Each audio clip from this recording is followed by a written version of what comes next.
បងប្អូនឥឡូវមកចូលវគ្គដាក់មងរត្រីបងប្អូនតោះកុំឲ្យខាតពេលយូរយើងមកតាមដានវគ្គដាក់មងម្ដងបងប្អូនឲ្យប្លែកថ្ងៃនេះមកដាក់មងនៅសមុទ្របងប្អូនតោះកុំឲ្យខាតពេលតោះឥឡូវយើងមកដល់ទីតាំងដាក់យើងរៀបចំមងនេះបងប្អូន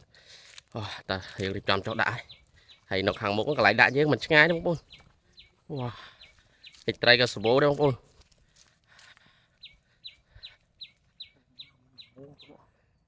លាទៅទៀតវាគង់មកមុខទឹក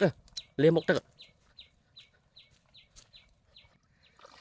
យើងរៀបចំលាបងប្អូន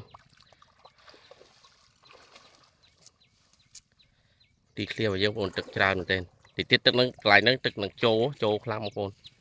វាចូលខ្លាំងដល់ពេលវាចូលខ្លាំងទឹកកន្លែងហ្នឹងវាចង់ពេញហើយឥឡូវយើងរៀបចំលាមកហើយ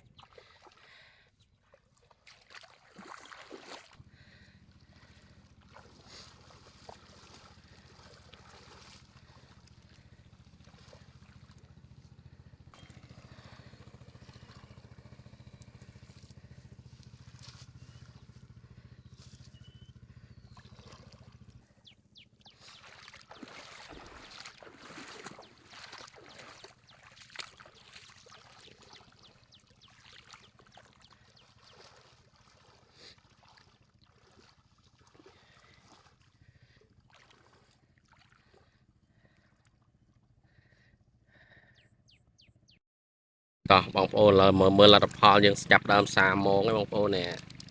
ហើយឡើយទឹកកំពុងតែចូលខ្លាំងណាបងប្អូនអើយមើលនៅសមុទ្រណាហើយលទ្ធផលយើងកំពុងសាជាប់បានគួរសមដែរបងប្អូនប៉ុន្តែទឹកវាហូរខ្លាំងពេកចូលខ្លាំងអញ្ចឹងវាធ្វើឲ្យជើងមងយើងវាប៉ើង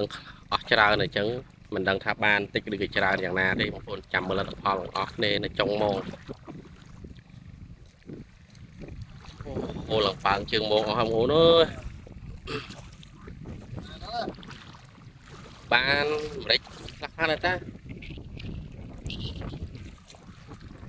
អូប៉ើងជើងមកអស់ហើយទឹកហូរខ្លាំងបងប្អូន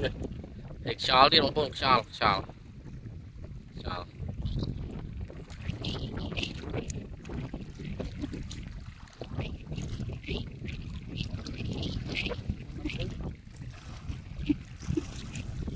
អូលទ្ធផលរបស់យើងប្រហែលជាអំបិលហើយបងប្អូនអើយ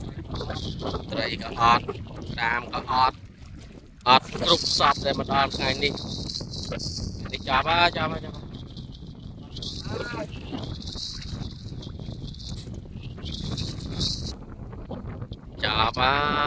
យអំបិលបាត់ទៅហើយចាប់បដោយចាប់ហើយនេះលទ្ធផលរបស់យើងបងប្អូនហើយបានតែប៉ុណ្្នេះទេណា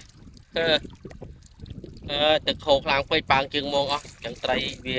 អត់ជាប់បងប្អូន